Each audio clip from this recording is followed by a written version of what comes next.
As leis de Newton e o princípio da inércia.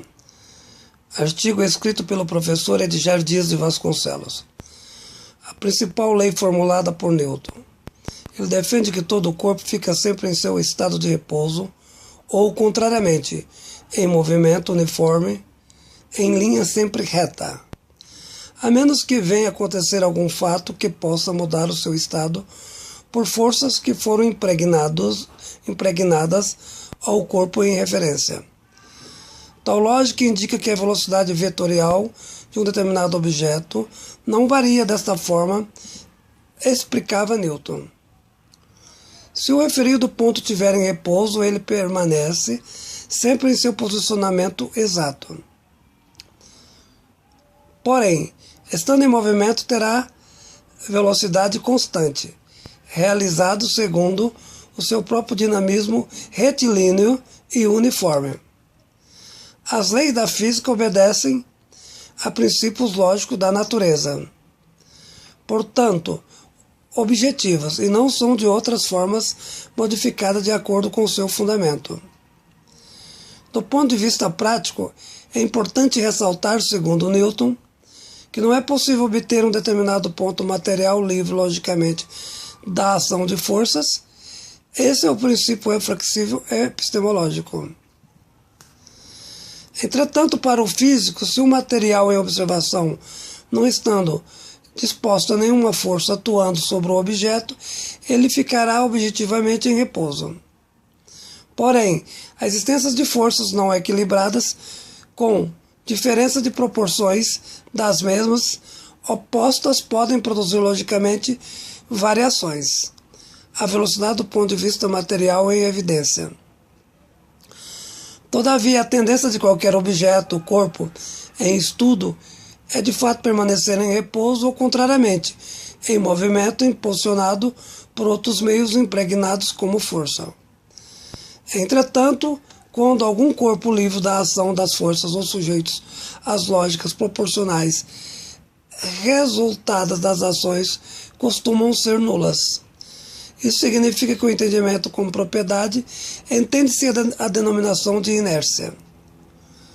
Para Newton, quanto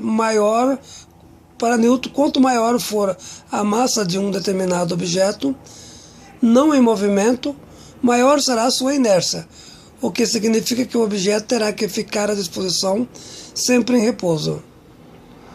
Com efeito, a massa de um determinado objeto tem constante fundamento em defesa do corpo, que permanentemente mede a sua proporcionalidade de inércia.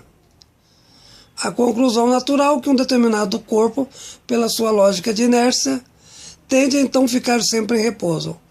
Por outro lado, reflete Newton, um corpo em movimento pela lógica da velocidade procura sempre manter a velocidade constante. Desse modo, a segunda lei formulada por Newton refere-se à mudança do movimento, o que é proporcional à força motriz imposta ao próprio objeto em ação. Segundo, a linha reta pela forma imprimida ao objeto, a velocidade é a proporcionalidade de quantidade de força impressa. A ideia de força, segundo seu autor, qualquer vetor que significa proporcionalidade em direção da mesma ou o sentido da lógica aplicativa dela em análise.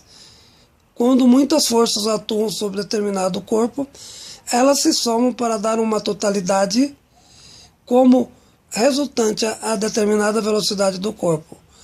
Um exemplo clássico aplicado a esta lógica: os carros podem aumentar ou diminuir suas velocidades graças à quantificação das forças aplicadas pelo motor ou sistema de freios do carro, determinando logicamente a velocidade, o que fica evidente a proporcionalidade da impressão da força aplicada.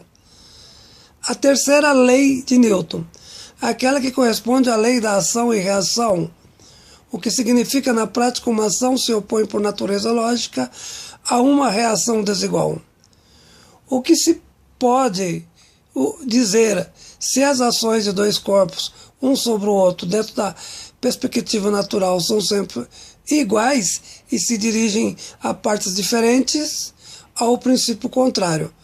Com efeito, os corpos agem de acordo com suas classificações, quando as forças são exercidas mutuamente. Portanto, quando as forças são iguais, o corpo A exerce força igual ao corpo B, que exerce, portanto, certo equilíbrio, tendo, com efeito, a mesma intensidade na direção ou sentido oposto, com o mesmo fundamento de natureza lógica. Apesar dessa proporcionalidade, não se equilibram, porque são aplicadas em corpos diferentes. Artigo escrito pelo professor Edgar Dias de Vasconcelos.